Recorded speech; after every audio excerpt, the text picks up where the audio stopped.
Hoje, vamos abordar um tema muito relevante e profundo: a crítica feita por intelectuais e rabinos judeus ao cristianismo, especialmente a figura de Jesus Cristo.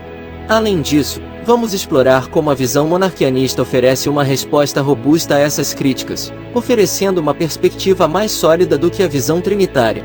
Para discutir isso, tenho comigo Carol e Glória, duas grandes estudiosas das Escrituras.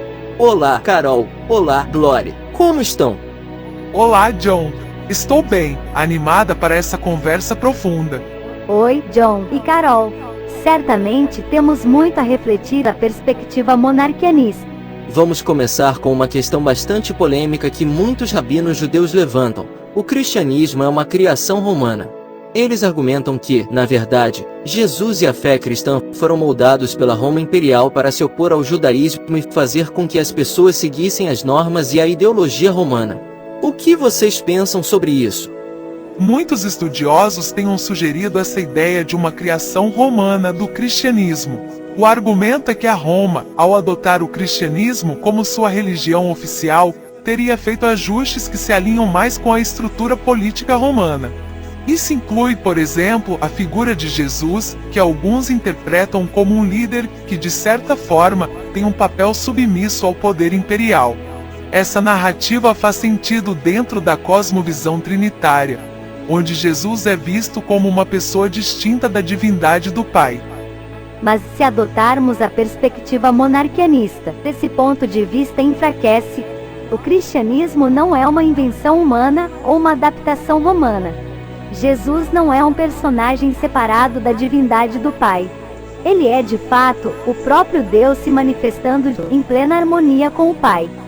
O cristianismo, então, não é uma criação de Roma para opor-se ao judaísmo, mas uma revelação de Deus, que se fez carne para cumprir a promessa feita a Israel. Ao negarmos essa unidade essencial entre o Pai e o Filho, ficamos vulneráveis a esses ataques. Agora, a passagem em que Jesus amaldiçoa a figueira. Rabinos argumentam que isso pode ser interpretado como uma forma de Jesus se voltar contra o povo judeu, algo até relacionado ao antissemitismo. Como isso se encaixa na visão monarquianista? Muitos criticam Jesus por amaldiçoar a figueira que não estava dando frutos, considerando isso um ataque simbólico ao povo judeu, que não reconheceu Jesus como Messias. Dentro de uma visão trinitária, essa interpretação pode parecer mais plausível.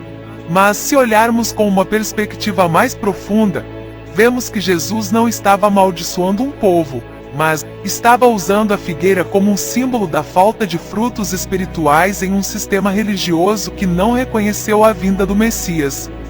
Exato, e aqui a perspectiva monarquianista traz uma resposta clara. Jesus, sendo Deus, não agiu de forma antissemitista. Ele foi enviado aos judeus como o próprio Deus encarnado. E o fato de a figueira secar reflete a realidade de um povo que, em geral, não estava produzindo frutos espirituais. No entanto, a questão não é contra os judeus como povo, mas contra a incredulidade que se manifestava em muitos corações. Jesus é o próprio Deus que, em sua misericórdia, está chamando ao arrependimento, como sempre fez ao longo da história. Portanto, negar que Jesus é esse Deus único e verdadeiro é também negar toda a revelação de Deus ao longo das Escrituras. O cristianismo, com sua doutrina trinitária, enfraquece a defesa contra essas acusações. Como o monarquianismo responde a isso? Acho que a grande força do monarquianismo é justamente sua coesão com o judaísmo, especialmente a ideia de um Deus único e indivisível. Quando defendemos que Jesus e o Pai são um só, não estamos apenas tentando refutar uma teoria moderna ou romana, mas estamos ancorados nas escrituras hebraicas e na verdadeira revelação de Deus. O monarquianismo afirma que Jesus não é uma pessoa separada ou um Deus distinto, mas a mesma essência de Deus, em plena harmonia com o Pai. Isso não só fortalece a nossa defesa contra as críticas, mas também dá credibilidade ao cristianismo como a verdadeira continuidade do plano divino. Exatamente.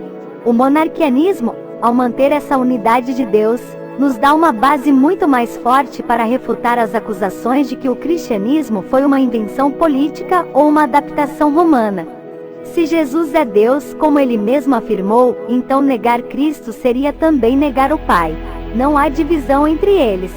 A acusação de que o cristianismo é uma criação para dividir os povos ou opor-se ao judaísmo desaparece quando entendemos que Jesus é de fato o Deus único e eterno, manifestado para a salvação de Israel e de todas as nações. A visão monarquianista oferece uma resposta profunda e bíblica a essas críticas que surgem do judaísmo. Ao defender a unidade de Deus em Cristo, refutamos tanto as acusações romanas quanto as judaicas de uma criação artificial ou política. Carol, Glória, muito obrigado pelas contribuições. Vamos concluir com uma reflexão final. Para mim, fica claro que o cristianismo não é uma invenção, mas uma revelação contínua do único Deus que se manifestou na carne. E no final, aceitar Jesus como Deus não é apenas um ato de fé, mas uma declaração de que entendemos o propósito eterno de Deus revelado nas Escrituras. Negar Cristo é, de fato, negar o próprio Deus.